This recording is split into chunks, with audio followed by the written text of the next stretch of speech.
월이 되면 이제 성탄절을 준비를 하게 되죠.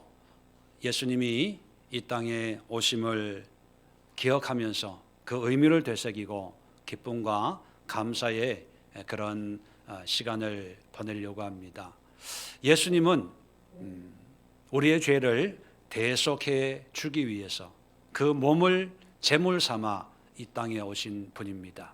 이것을 좀 더 구약적인 의미를 가지고 소개를 해드리면, 예수님은 우리의 죄를 대속하시는 대제사장으로 이 땅에 오셨다, 이런 표현을 하게 됩니다.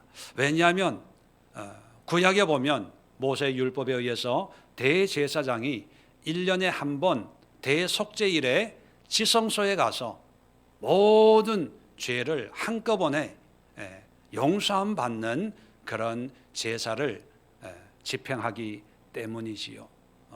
그래서 예수님께서 우리의 대제사장으로 자기의 피를 흘려서 희생제물 되셔서 모든 죄, 큰 죄, 작은 죄 가릴 것 없이, 또 남녀노소 가릴 것 없이 모든 인간들의 죄를 십자가에 대속하신 그런 대제사장이시다, 이렇게 표현을 할 수가 있습니다. 그래서 예수님을 우리는 기뻐하고 감사하고 찬송하는 거지요. 자, 그런데 문제는 뭐냐면, 유대인들에게 예수님은 우리의 대제사장입니다, 이렇게 설명을 하면 유대인들은 그 대제사장이라고 하는 그 개념을 어떻게 이해를 했을까요?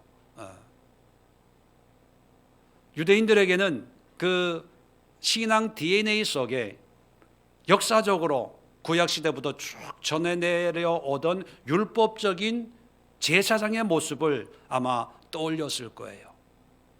예수님이 아론의 그 후예들이 했던 그런 제사처럼 하나님 앞에 우리의 죄를 대속하셨구나, 그렇게 생각을 하겠지요.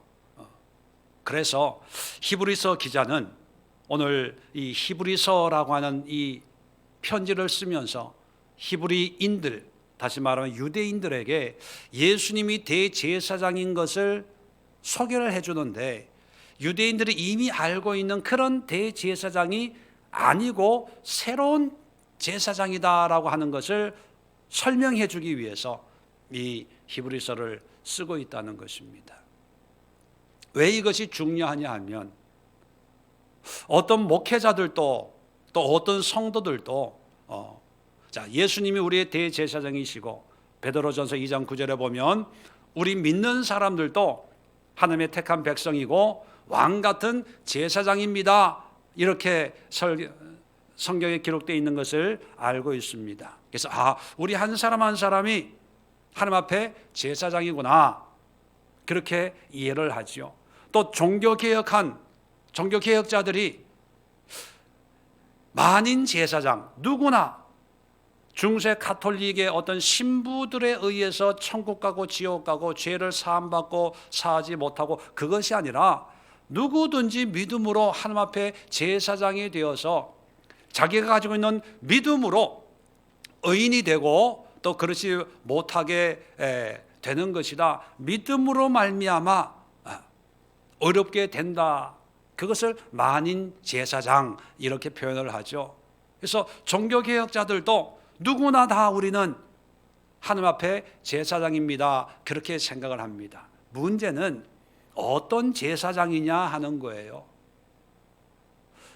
제가 경험한 목회자 가운데 한 분은 멋있는 가운을 입고요, 예복을 입고 예배를 인도를 하시는데, 목회를 하시는데, 그분은 교인들에게 어떻게 가르치냐 하면, 주의 종은 하나님이 기름 부어 세우신 하나님의 제사장입니다.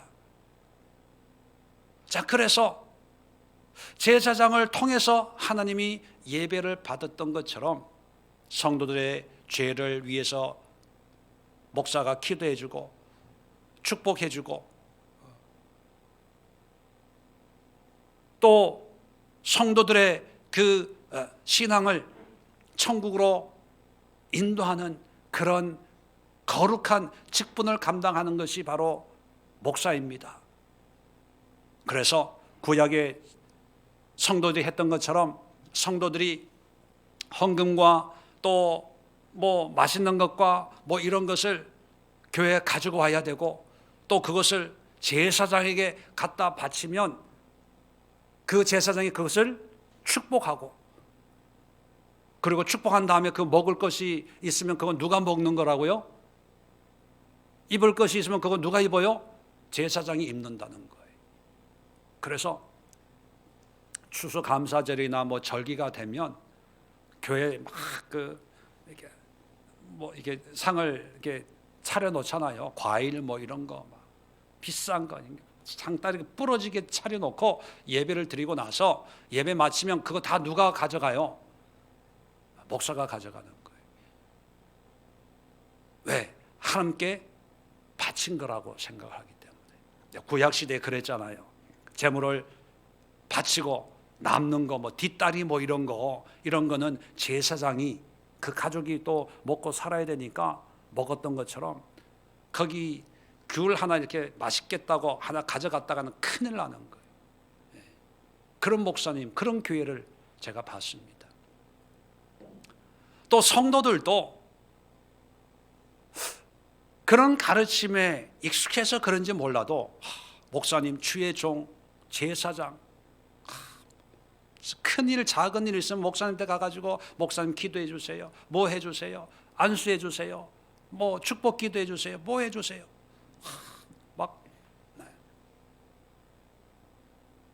그런 걸 보면서 어떻게 보면 믿음이 좋은 것 같고, 또 어떻게 보면 뭔가 조금 이상한 것 같고. 여러분 그런 거 못 느꼈어요? 또 그런 신앙의 모습 못 보셨나요? 여러분, 이런 목사나 이런 교회나 이런 성도는요, 두 가지입니다.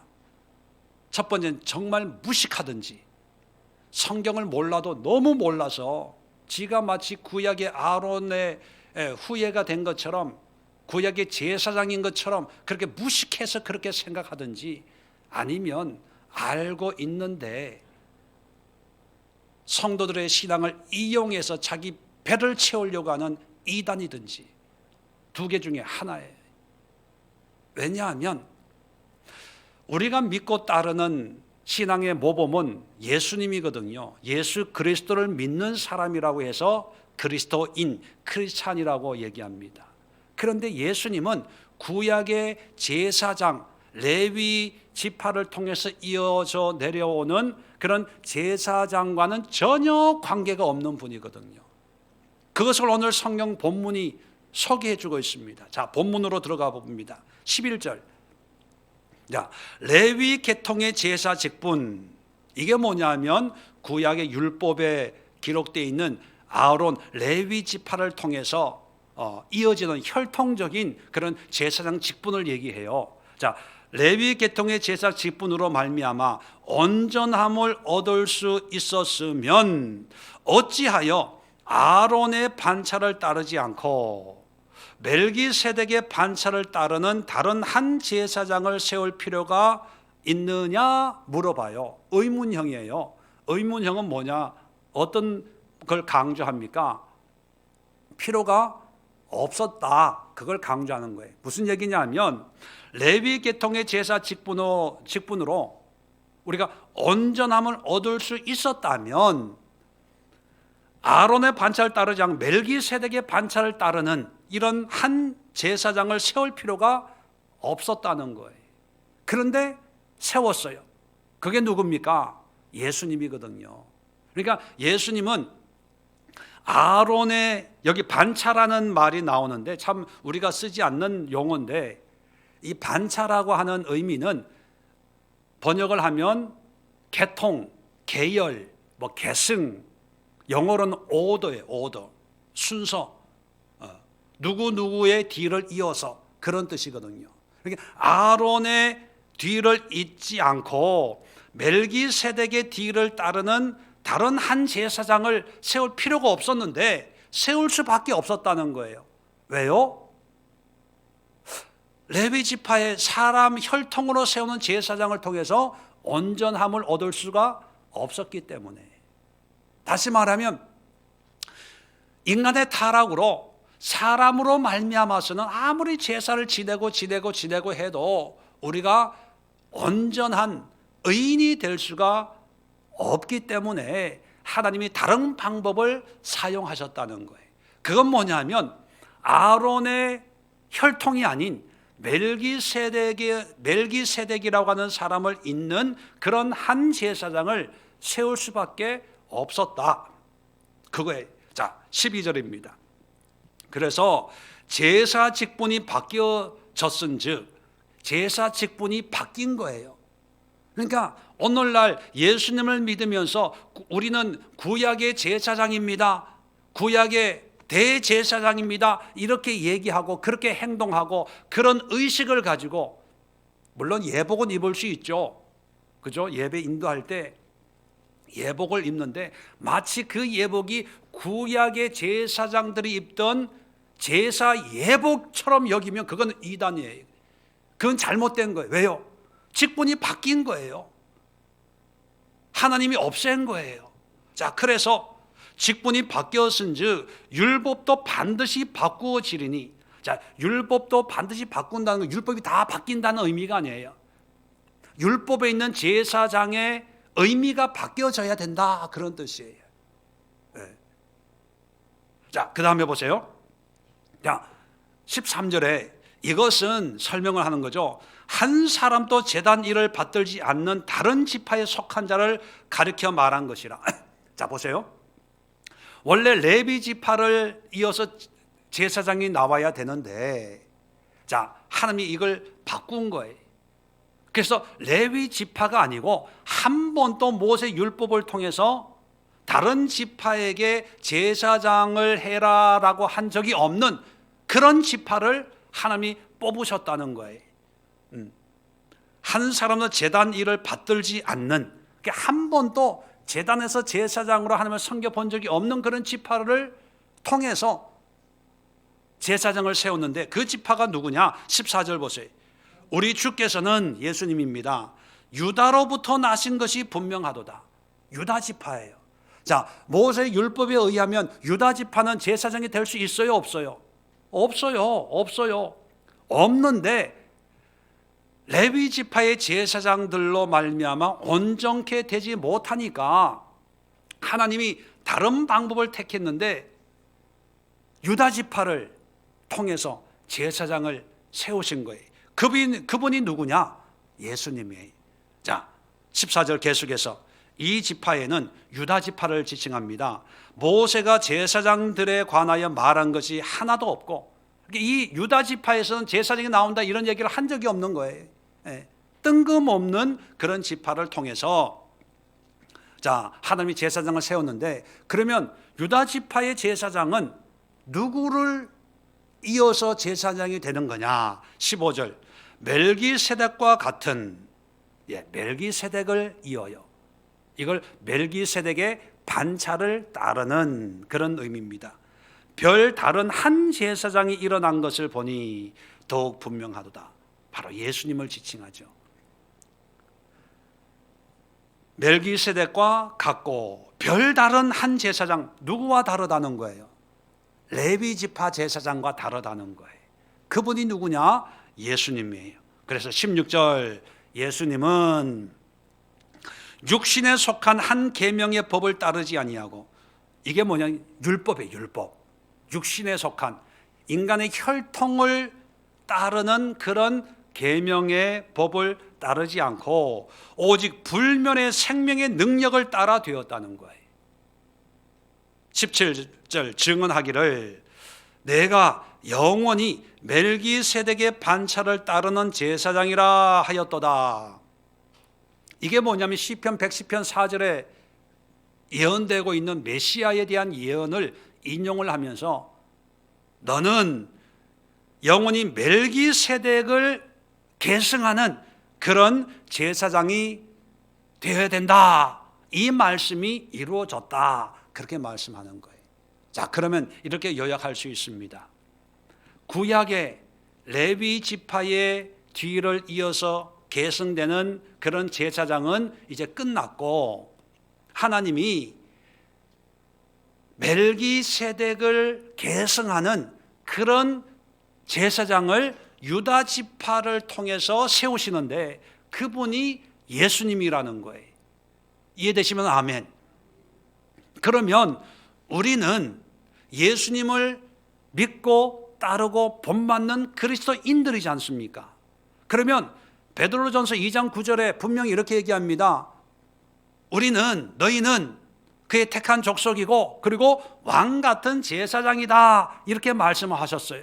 목사만 제사장이 아니라 우리 모든 사람이 제사장이에요. 그러면 이 제사장은 누구의 뒤를 이어서 제사장이 되는 겁니까? 예수님. 또 예수님은 누구의 뒤를 이어요? 멜기세덱. 따라서 우리는 누구의 뒤를 이어요? 멜기세덱이에요. 그러니까 가운을 입어도, 예배를 인도해도 아론의 계승자가 아니라 멜기세덱의 계승자가 되어야 되는 거예요. 전혀 다른 그런 직분이에요. 그런데 예수님을 믿는다고 하고 예수님을 섬긴다고 하는데도 의식은 구약의 아론의 후예들이 했던 그 제사장, 하나님 앞에 드려진 건 다 내가 먹어야 돼, 내가 먹어야 돼, 하나도 가져가면 그 하나님 앞에 불경건한 거야. 그래서 참 냉장고에 뭐 음식이 썩어 나가더라도 하나님 앞에 드린 거는 하나님의 제사장이 먹어야 돼, 뭐 이러는 분들이 있어요. 몇 주 전에 추수감사절 예배 드렸잖아요. 드리고 앞에 과일이 있는데, 글쎄 나중에 교인들 다 가고 난 뒤에 보니까 내가 먹을 과일 하나가 없는 거예요. 다 가져갔어. 그래서 집사람한테 뭐 남아있는 거 없어요? 그랬더니만 다 가져갔대. 야, 해도 너무하더라. 할 수 없어서 사 먹었지 뭐. 네, 예수님은 멜기세덱의 반차를 따르는 제사장인데, 그럼 멜기세덱이 누구냐 궁금하잖아요. 이 멜기세덱에서 대해서 히브리서에서 5장, 6장, 7장 설명을 해줘요. 자, 뭐 자세하게 설명할 시간은 없고 7장을 봅시다. 7장 1절. 이 멜기세덱은 살렘 왕이요, 살렘이라고 하는 것은 샬롬이란 말이거든요. 평강의 왕, 평화의 왕이라는 뜻입니다. 지극히 높으신 하나님의 제사장이라. 여러 왕을 쳐서 죽이고 돌아오는 아브라함을 만나 복을 빈 자라. 아브라함이 모든 것의 10분의 1을 그에게 나누어 주니라. 그의 이름을 해석하면 먼저는 의의 왕이요. 이 의의 왕이라고 하는 것이 멜기세덱의 문자적인 의미예요. 멜렉이라고 하는 말이 왕, 제데크라는 말이 의거든요. 이 두 단어가 붙여서 멜기세덱이 됐는데 의의 왕, 그런 뜻이에요. 그 다음은 살렘 왕이니 곧 평강의 왕이요. 자, 3절에 아버지도 없고 어머니도 없고 족보도 없고 시작한 날도 없고 생명의 끝도 없어 하나님의 아들과 닮아서 항상 제사장으로 있느니라. 시작도 끝도 없고 항상 있어요. 그럼 한마디로 하나님의 다른 모습이다, 이렇게 인정하면 돼요. 하나님이 다른 모습, 왜 구약에 보면 하나님이 다른 모습으로 이렇게 나타나는 현현이라고 하는데, 이렇게 나타나는 그런 모습들이 있잖아요.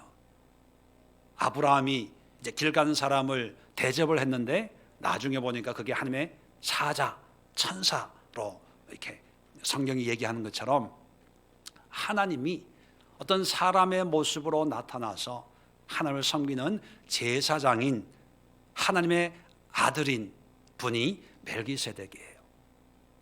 자, 그렇다면 오늘 7장 1절, 2절에도 보면 이 멜기세덱에서 얘기하고 있는데, 성경은 이 멜기세덱이 어떻게 제사장 역할을 했는지 딱 한 군데 우리에게 소개해 주고 있어요.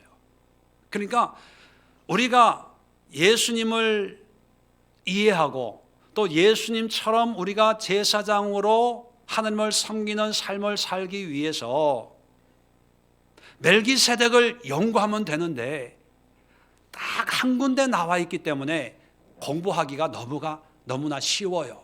헷갈릴 필요가 없어요. 복잡할 필요가 없어요. 오늘 설교를 들었는데도 이해가 안 된다 그러면 자기의 이 머리를 의심해야 돼요. 제 설교에 대해서 뭐라 그러면 안 돼. 아, 내 머리가 좀 모자란구나 이렇게 생각하면 돼요. 왜? 너무 간단하니까, 딱 한 군데 나오니까. 자, 창세기 14장을 열어봅시다.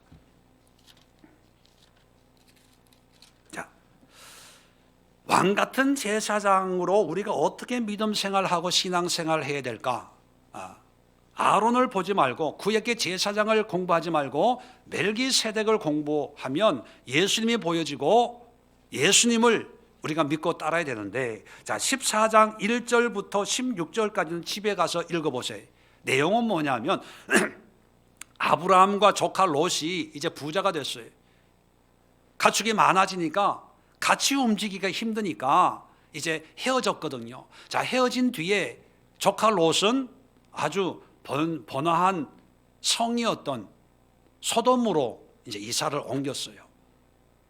아브라함은 광야로 갔고, 그런데 얼마 뒤에 이 전쟁이, 최초의 세계 전쟁이 일어나는 거예요. 세계 전쟁이 4왕과 5왕이 싸웠어요. 전쟁을 했는데 이 소돔 왕이 졌어요. 지고, 옛날에는 전쟁이 이기면 포로를 끌고 전리품으로 다 재물을 약탈해서 가잖아요. 소문에 조카 롯이 포로로 끌려갔다는 얘기를 듣는 겁니다. 그래서 아브라함이 안 되겠다 해가지고 자기가 기르고 있던 318명을 이끌고 포로로 끌려간 조카 롯을 이제 찾아서 내왕하고 내왕의 연합 군대하고 318명의 아브라함 군대하고 싸워서 기적적으로 이기고 포로로 끌려간 모든 백성들과 모든 재산 다 가지고 돌아오는 거예요. 그러니까 승리의 기쁨을 안고 의기양양하게 돌아오는 거예요. 그 돌아오는 모습이 이제 17절부터 시작이 되는 거예요. 17절 봅시다. 아브라함이 그돌라오멜과 그와 함께한 왕들을 쳐부수고 이 네 연합 군대를 쳐부순 거예요.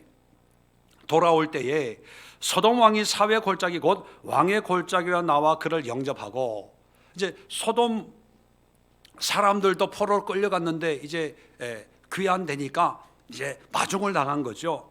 18절에 살렘 왕 이제 등장합니다. 멜기세덱이 떡과 포도주를 가지고 나와서 아브라함을 맞이합니다. 그 살렘 왕이 누구냐? 그는 지극히 높으신 하나님의 제사장이었더라. 하나님의 제사장이에요. 자, 19절에 살렘 왕 멜기세덱이 아브라함에게 축복을 해요. 천지의 주제시요 지극히 높으신 하나님이여 아브라함의 복을 주옵소서. 너희 대적을 내 손에 붙이신 지극히 높으신 하나님을 찬송하리로다. 그렇게 축복을 합니다. 그럴 때만 아브라함이 그 얻은 것에서 10분의 1을 멜기세덱이 주어요. 11조를 바쳐요. 지금까지 성경에 11조 내라 이런 얘기가 없거든요. 그런데 뜬금없이 멜기세덱에게 11조를 줘요. 그 다음에 마중 나왔던 소돔 왕이 이제 아브라함에게 부탁을 해요. 아브라함이야, 아브라함 씨, 백성들은 우리 백성이니까 나한테 좀 돌려보내고 전리품은 당신이 가지면 안 되겠습니까? 이렇게 청을 하는 거예요. 왜냐하면 고대 시대에는 전쟁을 하면 포로로 끌려갔더라도 다시 포로로 내가 전쟁에서 이기면 그게 그 적군에 속한 모든 사람이 내 포로가 되는 거예요. 내 거가 되는 거예요. 내 노예가 되는 거죠. 그리고 그들의 모든 재산이 누구 거가 되는 거예요? 이긴 자 거가 되는 거예요. 그러니까 엄격하게 얘기하면 그 포로들도 아브라함 소유가 되고 전리품들도 아브라함 소유가 되는 거죠. 그걸 알고 있기 때문에 소돔 왕이 사람들은 나한테 좀 보내고 우리 국민이었으니까 전리품은 당신이 가지면 안 되겠습니까? 이렇게 부탁을 하는 거예요. 근데 이 부탁을 듣더니만 22절에 아브라함이 뭐라 그러냐면 천지의 주제시여 지켜 높으신 하나님의 여호와께서 내가 손을 들어 맹세하노니 내 말이 내가 아브라함으로 치부하였다 할까 하여 내게 속한 것은 실 한 오락이나 들매끈 한 가닥도 내가 가지지 아니하리라. 자기의 권리를 다 포기하는 거예요. 사람도 가져가고 재물도 가져가라. 단지 24절에 보면 나와 같이 싸운 사람들의 일당은 쳐줘야 되니까 그들의 목만 빼고 나머지는 당신이 다 가져가시오. 이러는 거예요. 이거는 당시 어떤 문화적인 거하고는 전혀 생각지도 못한 그런 반응이었거든요. 당연히 자기가 가져야 될 것을 다 내려놔요. 아니, 멜기세덱이 무슨 말을 했기에 아브라함은 이렇게 변화됐을까? 멜기세덱 앞에 아브라함은 왜 자기의 모든 것을 다 포기할 정도로 감동을 받았을까? 더 놀라운 것은 15장 1절 보세요. 15장 1절. 이후에 여호와의 말씀이 환상 중에 아브라함에게 임하여 이르시되. 자, 이후라고 분명히 말하고 있습니다. 이후는 뭐예요? 멜기세덱을 만난 후에 15장을 다 읽어보면요, 하나님이 아브라함을 축복하는 거예요. 크게 두 가지를 축복합니다. 첫 번째, 아들 주겠다. 그 아들을 통해서 너에게 뭇자손을 내가 주겠다. 자식에 대한 축복을 해요. 두 번째는 땅을 주겠다는 거예요. 땅 경계까지 얘기해요. 18절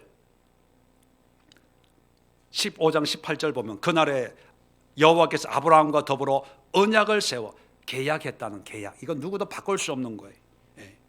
내가 이 땅을 애굽 강에서부터 그 큰 강 유브라데까지 내 자손에게 주리니 하면서 요즘식으로 얘기하면 측량해가지고 등기 이전까지 다 해줘 버리는 거예요. 아니, 이 멜기세덱하고의 이 짧은 만남을 통해 몇 마디 나눈 것도 없어요. 그런데 아브라함이 완전 변화돼요. 그 변화를 하나님이 보시고 아브라함을 축복해요. 자, 이것을 통해서 과연 하나님을 섬기는 제사장, 하나님을 믿고 따르는 제사장의 신앙은 어떤 것인가? 네 가지로 살펴봅니다. 이 네 가지는 유대인들이 익히 알고 있었던 그런 율법적인 제사장, 아론의 혈통을 따르는 그런 제사장의 이미지와 얼마나 다른가 비교하면서 한번 살펴봅시다. 먼저 창세기 오늘 17절 18절 보면, 자, 승리에서 돌아오는 아브라함을 맞이하러 나갈 때 멜기세덱이요, 그냥 간 게 아니고 18절에 보면 살렘 왕 멜기세덱이 떡과 포도주를 가지고 나갔어요. 하나님의 제사장이 떡과 포도주를 가지고 아브라함을 만나러 나갔다니까요. 자, 그렇다면 레위 지파를 통해서 이어지는 아론의 후에 제사장들은 어떻게 예배를 드렸을까요? 제사장들의 백성들 만나러 나갔어요? 아니면 백성들이 재물을 가지고 제사장 만나러 왔어요? 제사장을 찾아간 거예요. 왜요? 제사장들은 성막이나 성전에 있으면서 찾아오는 그런 성도들의 재물을 가지고 그걸로 제사 드렸어요. 그런데 멜기세덱은 자기가 섬길 걸 가지고 떡과 포도주를 가지고 찾아갔어요. 자, 그래서 첫 번째 특징은 뭐냐면 멜기세덱의 반차를 따르는 제사장의 특징은 뭐냐면 섬기는 제사장. 예수님도 멜기세덱의 반차를 따라서 뭐라고 그러셨어요? 내가 성김을 받으려 함이 아니라 도리어 섬기려 하고 섬기기 위해서 왔어요. 멜기세덱은 떡과 포도주를 가지고 왔습니다. 예수님은 뭘로 섬기셨나요? 떡, 포도주 어디 많이 들어본 기억이 없어요? 성찬할 때 떡은 뭘 상징한다고요? 예수님의 몸. 포도주는 뭘 상징해요? 예수님의 흘리신 언약의 피. 예수님이 뭐 귀신도 쫓아주고 병도 치료해주고 천국 복음도 전파하면서 많이 섬겼지만 궁극적으로는 자신의 살과 자신의 피를 통해서 우리를 죄사함의 구원에 이르도록 자기의 십자가의 죽으심 우리를 섬기신 거예요. 그렇다면 이러한 멜기세덱과 예수님을 이어서 왕같은 제사장이 된 우리도 어떤 제사장의 삶을 살아야 됩니까? 섬겨야 돼요. 물질이 있으면 섬겨야 되고, 시간이 있으면 시간으로 섬겨야 되고, 대접 받으려고 하지 말고, 얻어 먹으려고 하지 말고, 서로 가지려고 하지 말고, 하나라도 내가 믿음으로 내 것인데, 내 거예요, 내 거. 내가 누릴 수 있고 먹을 수 있고 가질 수 있지만 할 수만 있으면 섬기는 거예요. 근데 최종적으로 섬기는 건 뭐예요? 예수님은 멜기세덱은 떡과 포도주로 섬겼는데 예수님 이것을 자기의 몸으로 섬겼어요. 삶으로 섬겼어요. 그렇다면 우리도 나의 살과 피로 섬깁니까? 그게 아니라 떡과 포도주는 우리에게 뭐예요? 예수의 복음이거든요. 복음으로 사람들을 섬기는 거예요. 예수 믿어야 됩니다. 예수 안에 구원이 있습니다. 그 복음으로 섬기기 위해서 우리가 물질도 사용해야 되고 시간도 사용해야 되고 우리의 마음과 정성을 사용해야 돼요. 이 시대를 섬길 수 있는 우리 그리스도인들로서 섬길 수 있는 가장 중요한 것이 복음이에요. 복음. 그 복음을 위해서 물질과 시간과 이런 걸 사용하는 거지요. 누구를 만나든지 세상 얘기하더라도요. 결론은 예수 믿어야 됩니다. 바르게 신앙생활 해야 됩니다. 섬김의 제사장이 돼야 돼요. 섬김의 제사장. 그런데 제사장이라고 그러면서 사람들 모아놓고 예배 드린다고 하면서 세상에 축복받는 방법, 오래 사는 방법, 즐겁게 사는 방법 이런 것만 가르치고 사람들에게 듣기 좋은 말만 하고 서로 위로해주고 격려해주고 칭찬해주고 세상에 어떤 것으로 서로 만족하면서 그건 제사장, 예수님을 따르는 제사장으로 할 수가 없어요. 멜기세덱과 예수님과 이어지는 우리 믿는 사람들은요, 섬겨야 됩니다. 신학교도 섬김을 강조해야 돼요. 섬김을. 목사가 되면 순간부터 목사는 오히려 섬겨야 돼요. 물질로 섬길 수 있으면 섬기고 목회자들이 세상 직업이 없으니까 물질이 없어도요 시간으로 섬겨야 되고 다 섬겨야 돼요. 그런데 직분 가지고 평신도에 있다가 집사 받고 안수 집사 되고 하면 자기가 뭔가 큰 감투가 있는 것처럼 아니 내가 안수 집사인데 대접을 안 해줘? 그거 다 웃기는 소리예요. 다 가짜예요. 잘못된 거예요. 내가 집사고 안수 집사고 권사고 장로고 목사면 그만큼 사람들을 섬기도록 하나님이 우리에게 말씀하시는 거예요. 그런 예수님의 멜기세덱을 통해서 예수님을 통해서 우리를 통해서 이어지기를 바라는 게 그게 섬기는 거예요. 그래서 어디 가서 내가 직분이 있다고 감히 얘기하지 마세요. 그 얘기는요 내가 그만큼 내가 당신을 섬겼나이다 이런 얘기거든요. 섬길 자신 없으면 그런 얘기하지 마세요. 제가 우리 집 공사하면서 목사인 걸 다 알잖아요. 공사하면서 내가 죽을 뻔했어요. 죽을 뻔. 뭐 때문에? 그 사람들 섬겨주느라고. 매일 가가지고요 음료수, 냉장고 더울 때 하고 심부름 해주고 마당에 떨어진 못 주워주고. 왜요? 목사는 대접받는 사람이 아니고 근엄하게 뒷짐지고 왔다 갔다 하면서 지시하는 사람이 아니고 누구보다도 더 땀 흘리고 애쓰고 섬기는 사람입니다. 추석 공사 중에 추석이 끼었잖아요. 일하는 분들 다 선물, 물론 돈이 없어서 누가 선물 준 거 나눴어요. 다 나눠줬어요. 어떤 분이 집 짓는다고 보태라고 거금을 주셨어요. 쪼들리죠. 뭐 큰일을 하면. 근데 이것도 하나님이 준 거니까 하나님의 뜻을 위해 쓰자. 일하는 분들한테 다 드렸어요.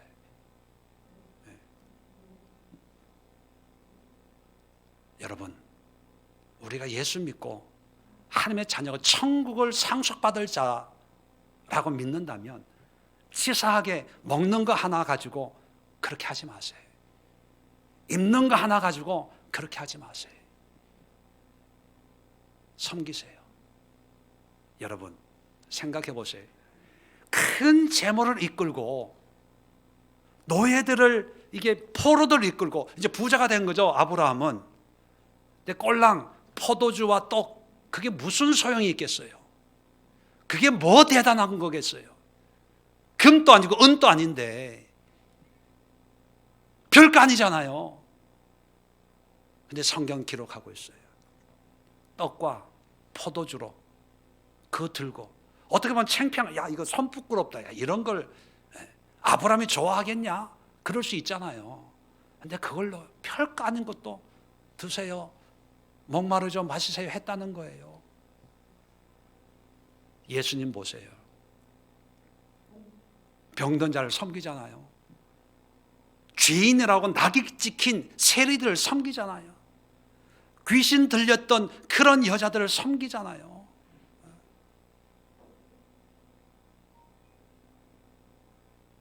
섬김을 받으려 함이 아니라 도리어 섬기려 함이라. 무엇으로까지 섬겼나요? 자기의 목숨까지 들여서. 할 수만 있거든 이 잔이 내게서 지나가기를 원합니다. 그런 인간적인 욕구도 있었지만 아버지 뜻대로 하옵소서 다 섬겼어요. 그런데 왕 같은 제사장이라고 큰 소리치고 믿습니다 아멘 하면서 왜 우리 자꾸 끌어모으는지 몰라요. 더 가지려고 하는지 몰라요. 없을 때는 괜찮아, 뭐 먹을 것만 있으면 무슨 뭐가처럼 그거 안 먹어도 돼요. 안 가져도 사는데 전혀 지장이 없어요. 예수님을, 하나님을 뭔가 더 많이 얻기 위한 수단과 방법으로 사용하지 마세요. 하나님을 위해서 내가 드리겠습니다. 아브라함이 왜 소돔 왕에게 신발끈 하나, 지푸라기 하나 내가 안 취하겠습니다, 다 가지십시오, 왜 했겠어요? 왜 그렇겠어요? 하나님을 믿는, 하나님을 섬기는 그런 믿음이 회복이 된 거예요. 다 물질을 다 줬어요.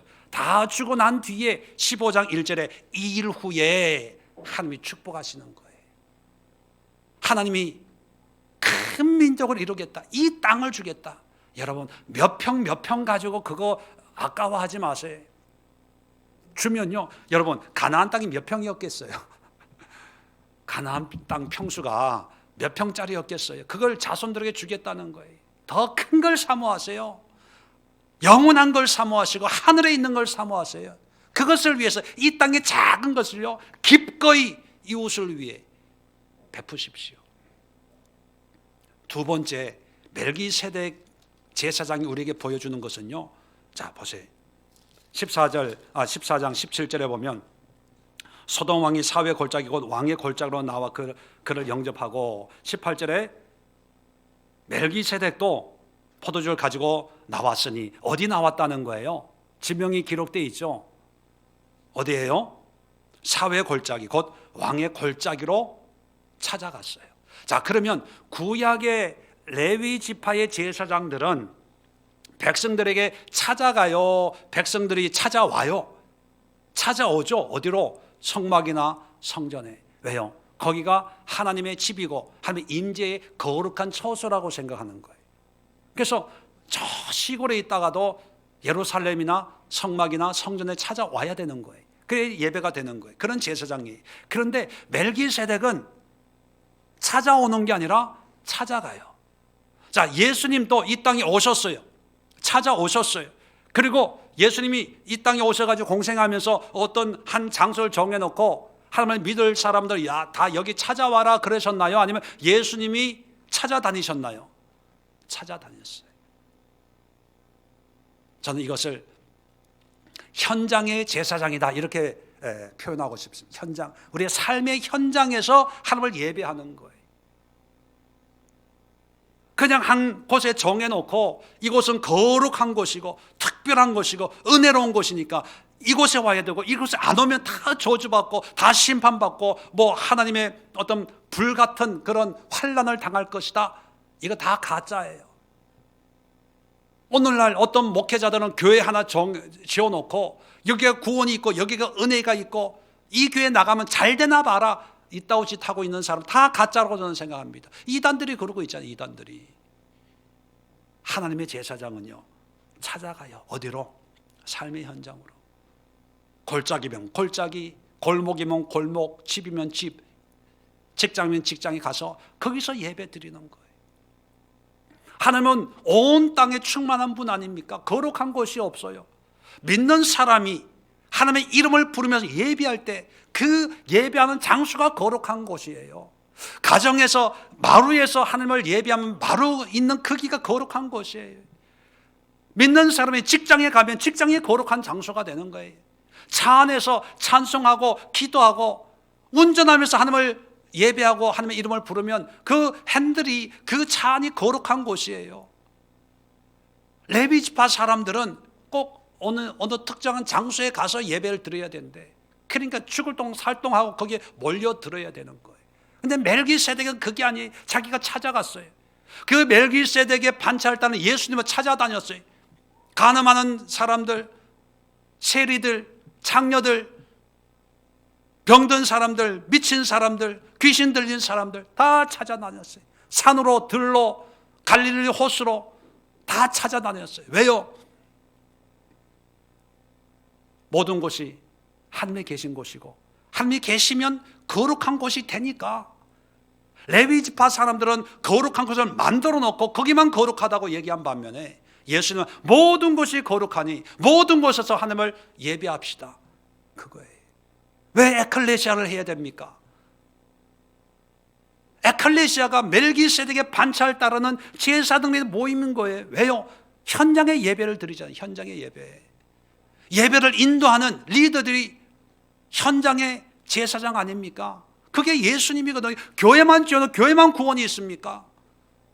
교회에서만 예배 드리는 것이 이것이 예배의 전부겠어요? 아니에요, 여러분. 일주일 내내 예배 없이 주일만 기다리고 교회 가서 기도하고 교회 가서 예배 드리고 이런 생각이 있다면 어쩌면 똑같이 구약의 제사장, 레위 지파의 제사장 의식이 가미된 그런 신앙이에요. 지난주에 말씀드렸죠. 비슷한 것은 진짜다 가짜다. 비슷한 것은 진짜가 아니에요. 네. 여러분 삶의 예배를 드리세요. 그걸 위해서 우리를 만인 제사장, 왕 같은 제사장 삼으신 거예요. 그리고 예배를 남에게 맡기지 마세요. 물론 처음부터 예배를 잘 드릴 수는 없겠죠. 그래서 제가 리더들을 훈련하고 리더들이 또 가서 말씀으로 교제하는 거예요. 이런 교제를 통해서 훈련하고 연습해서 여러분들도 멜기세덱의 반차를 따르고 그 반차를 따르는 예수님을 따르는 제사장이 되십시오. 가족을 불러다 놓고 예배 드리세요. 동료들을 불러다 놓고 회사에서 예배 드리세요. 이것이 왕 같은 제사장, 예수님이 우리에게 원하시고 하나님이 원하시는 그런 예배자의 모습이라는 거예요. 세 번째도 볼까요? 자, 세 번째 보면 20절에 보면 이런 말을 합니다. 19절에 그가 아브라함에게 축복하여 이르되 천지의 주제시여 지극히 높으신 하나님이여 아브라함에게 복을 주옵소서. 자, 여기에 큰 문제가 있어요. 지금 아브라함은 승리하고 돌아오는 거예요. 기적 같은 일을 이루고 돌아오는 거예요. 5나라 연합군이 싸워서 패했는데 318명을 가지고 연합군을 쳐부수고 모든 것을 회복하고 돌아오니까 승승장구하는 거예요. 사람들이 환호하고 뭐 여러와 같은 박수를 보내고 있을 거예요. 자, 그러면 이런 상황에서 일반적으로는 이렇게 표현해야 됩니다. 19절 하나님 앞에 축복하면서 천지의 주제시여 지극히 높으신 하나님이여 아브라함에게 복을 주심을 감사합니다. 그죠? 하나님이 복을 주셔서 이겼잖아요. 승리했잖아요. 모든 걸 회복했잖아요. 복 받은 거예요. 복 받을 게 아니고 복을 받은 거예요. 그러면 복을 받아서 감사합니다. 복을 주셔서 감사합니다. 이래야 되는데 잘 보세요. 아브라함에게 복을 주옵소서. 복을 주옵소서는 아브라함 복을 받았다는 거예요? 안 받았다는 거예요? 안 받았다는 거예요? 안 받았다는 거예요? 참 기가 막힙니다. 사람들은 다 아브라함 멋있어, 능력이 있어, 실력이 있어, 성공해서 대단해. 야, 하나님이 아브라함과 함께 하셨나 봐. 이렇게 생각을 해요. 그런데 멜기세덱은 아니야. 아브라함은 하나님의 복을 받아야 돼. 하나님이 아브라함에게 복을 주시기를 부탁합니다. 이렇게 기도한다는 거예요. 왜 그럴까요? 멜기세덱은 세상적인 승리가 복이라고 여기지 않아요. 뭐가 복이라고 여깁니까? 하나님 자신이에요. 그 복을 15장에 받는 거예요. 하나님의 언약이에요. 하나님의 약속이에요. 하나님의 말씀이 복이라는 걸 알아요. 그래서 멜기세덱의 반차를 따르는 제사장은요, 참 복을 전하는 제사장이 돼야 돼요. 참복. 전복은 있는데 참복은 뭔지 모르겠어요. 네. 참복. 사람들은 아브라함 보고 성공했어. 이제 고생 끝 행복 시작. 다 박수 쳐요. 다 성공했어요. 소돔 왕까지 와가지고 영접할 정도니까 얼마나 기고만장했겠습니까? 능력 있고요. 뭐 이제 재산도 많아졌고.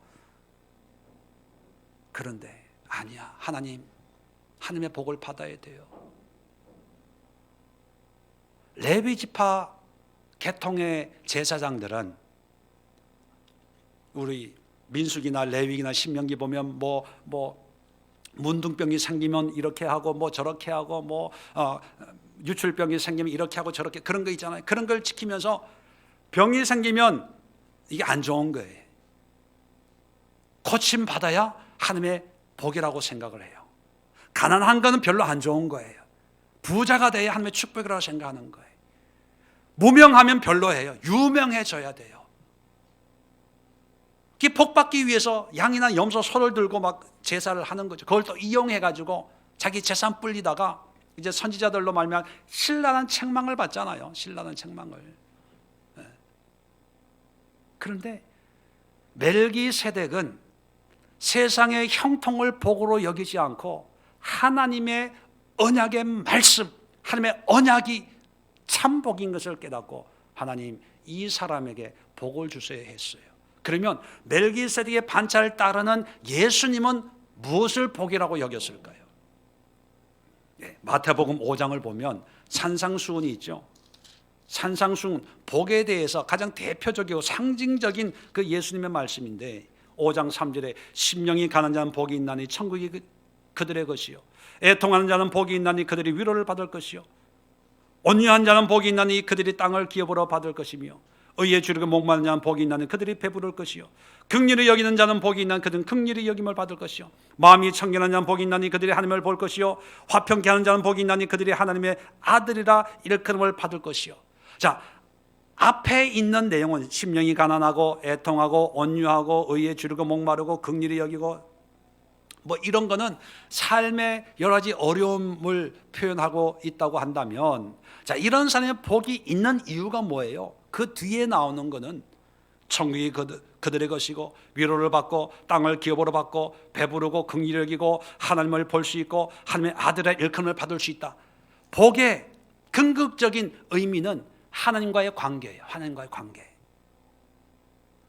정리를 하면 멜기세덱이나 예수님이나 세상에 잘되고 세상에 흥망성쇠가 복이고 안 복이고가 아니라 복 중의 복은 하나님의 은혜, 하나님과의 관계에서 일어나는 하나님의 언약의 말씀, 하나님의 긍휼하심이 그게 복 중에 가장 중요한 복인 것을 알고 전하는 그런 제사장이라는 거예요. 이해되시면 아멘. 왜요? 세상의 복도 중요한 복이에요? 반항하는 거예요? 그렇다면 왕 같은 제사장인 우리도 뭐가 복이라고 인정하며 살아야 돼요? 하나님의 은혜가 복인 걸 인정해야 돼요. 재산이 얼마고 집이 얼마짜리고 뭐 왕년에 내가 그거 다 아무것도 아니야. 아무것도. 그걸 자랑해서는 안 돼.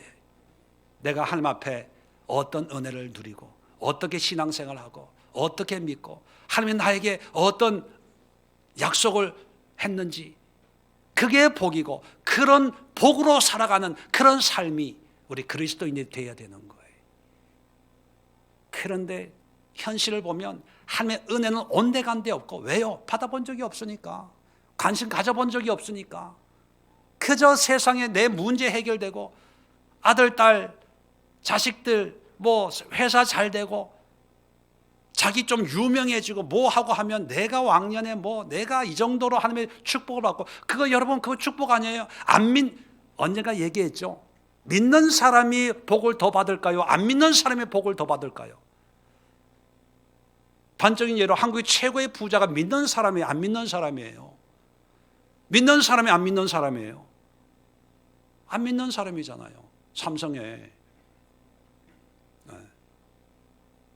믿음으로 세상의 복을 받냐 아마 이거 따지는 거 웃기는 거예요. 웃기는 거. 누가 그러더라고요. 진짜 부자들은 불교에 가 있대. 불교에. 여러분도 그렇게 생각하세요? 한국의 진짜 알짜배기 부자들은요 다 불교 다닌대요. 그런 사람들이 예수 믿으면 복 받는다 그러면 다 웃어요. 야 예수 믿어봐야 야 내 재산의 반의 반도 안 돼.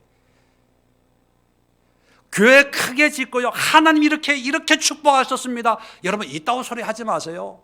건물 크기로 축복을 비교하면요. 안 믿는 사람 저 중동의 두바이 이런 데 가보세요. 기가 막혀.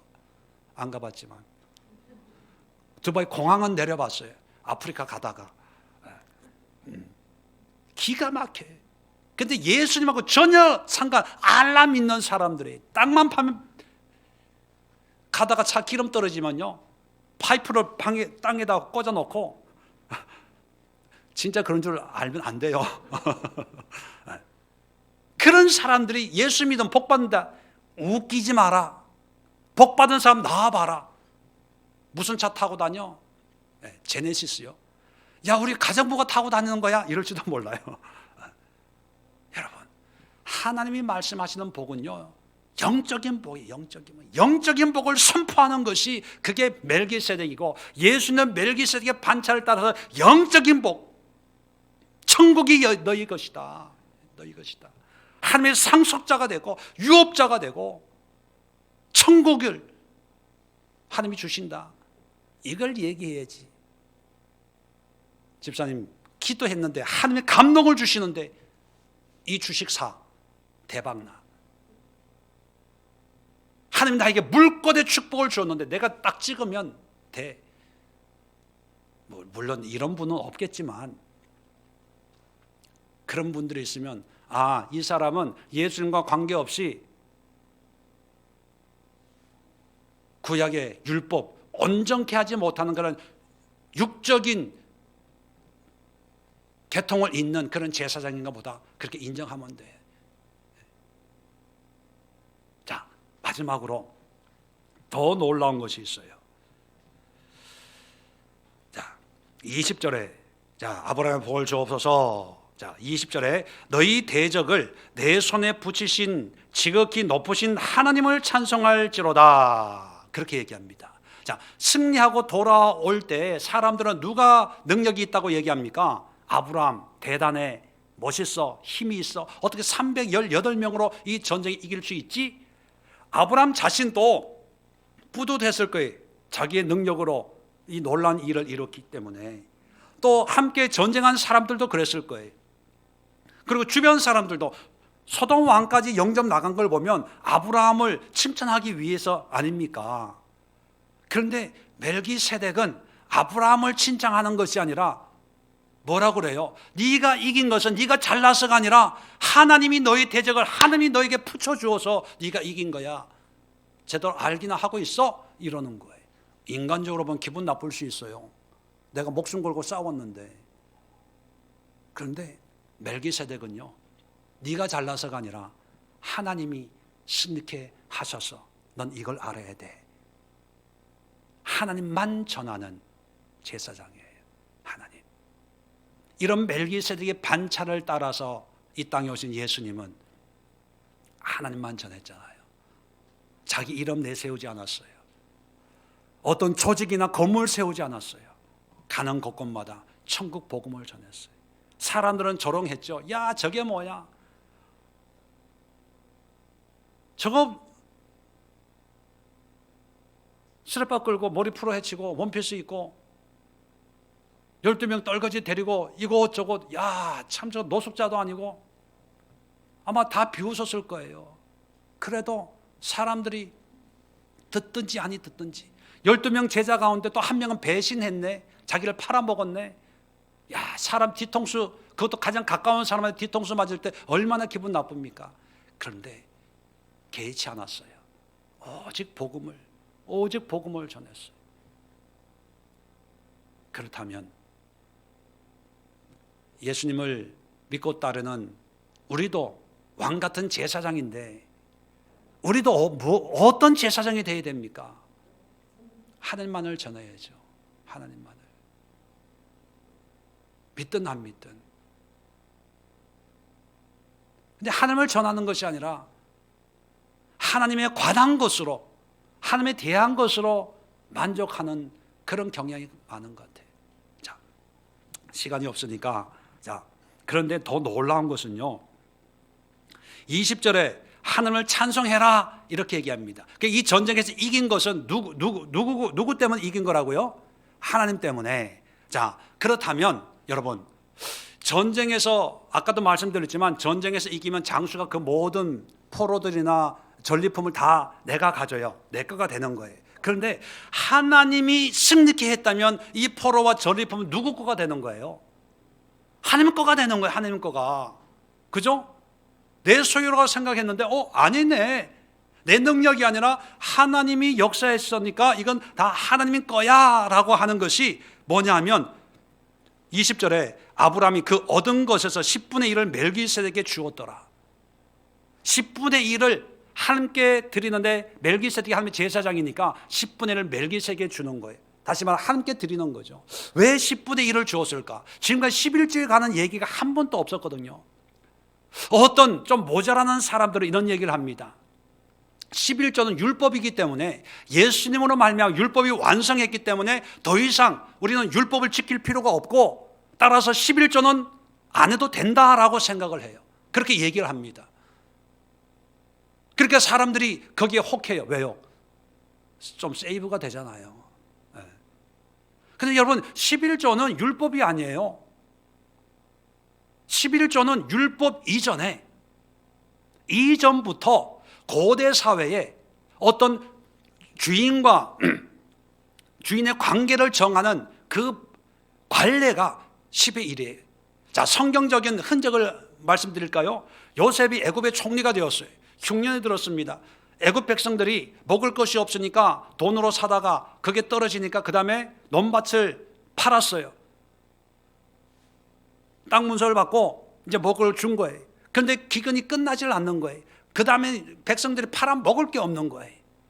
그 다음에 와가지고 애굽 요셉에게 뭐라 그러냐면 내가 당신의 종이 될 테니까 먹을 것 좀 주세요 라고 했을 때 요셉이 이제 사들인 땅을 나눠주면서 뭐라고 얘기하냐면 5분의 1은 바로에게 주고, 왜? 바로가 주인이니까 5분의 1이면 뭐예요? 20%잖아요. 나머지 5분의 4로 양식을 삼아라 해서 토지법을 만들었어요. 그건 뭐냐면 고대 사회에 10분의 1에서 10분의 2를 주인에게 줌으로 해서 그 주종 관계가 성립이 되는 거예요. 요즘에는 문서가 있기 때문에 등기들 하고 뭐 이래서 소유 관계를 확정을 하지만 고대 사회는 글씨도 없고 문서도 없고 까막눈인데 무슨 뭐 사인을 하고 합니까? 문서적으로 하는 게 아니라 어떤 그런 관계를 만드는 관계. 10분의 1을 나한테 추수할 때마다 나한테 갖다 바쳐. 10분의 1을 나한테 갖다 바쳐.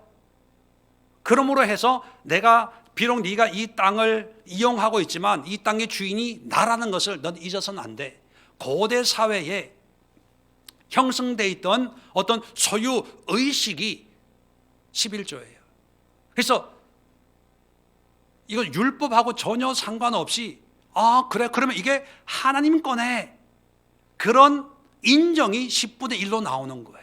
여러분 우리가 우리의 생명도 주님의 것이고 우리의 모든 게 주님의 것입니다라고 하면서 11조 안 하면 이건 다 가짜예요. 이거 율법을 떠나서 하나님의 백성으로서의 가장 기본적인 삶의 태도가 11조로 나타나야 되는 거예요. 혹시 여러분 가운데 목사님 요즘에 교회 재정이 어려우시나 왜 갑자기 11조 설교를 하지? 제가 언제 뭐 헌금하라고 얘기합니까? 이거 헌금 물질하고 떠나서 신앙의 원리. 제가 개인적으로 11조 물질관에 대해서 간증하라고 하면 엄청 많은 간증을 할 수 있는데 이런 간증하면 여러분 시험 받을까 봐. 왜냐하면 혹시 또 다른 교회에서 이게 물질 문제, 헌금 문제 시험 받아서 저에게 오신 분이 있으면 야, 이 교회에서도 또 돈 얘기하네. 제가 언제 뭐 돈 얘기하라고 헌금하라고 그런 설교 했나요? 오늘 나오니까 정말 제가 목회자로서 성도들 볼 때 물질적으로 신앙적으로 어렵고 힘든 그런 삶을 사는 거 보면 가슴이 바보 저 멍충이. 물질 문제는 물질로 풀고 11조 생활하면서 모든 것의 주인이 하나님식을 믿고 맡기면 되는데 답답하다. 그런데 얘기를 못할 때가 많아요. 비록 뭐 부자로 살진 못하지만 이 물질에 대해서는요 참 간증이 많아요. 이번에 땅 사고 집 사고 뭐 하는 것도요 그게 11조부터 시작한 거예요. 11조부터 제가 몇몇 분에게는 얘기를 했는데 또 이것을 또 이용해가지고 11조 복 받는다 이게 아니에요. 말씀드려요. 11조는 복의 개념, 말라기의 말씀을 그거 한 절만 딱 하고 곳간에 쌓을 곳이 있도록 부어주나 안 주나 시험해봐라. 이것만 뽑아가지고 또 11조 했는데 이번에 매출이 좀 올라가나 안 올라가나 또 이런 분들이 있는데 답답해.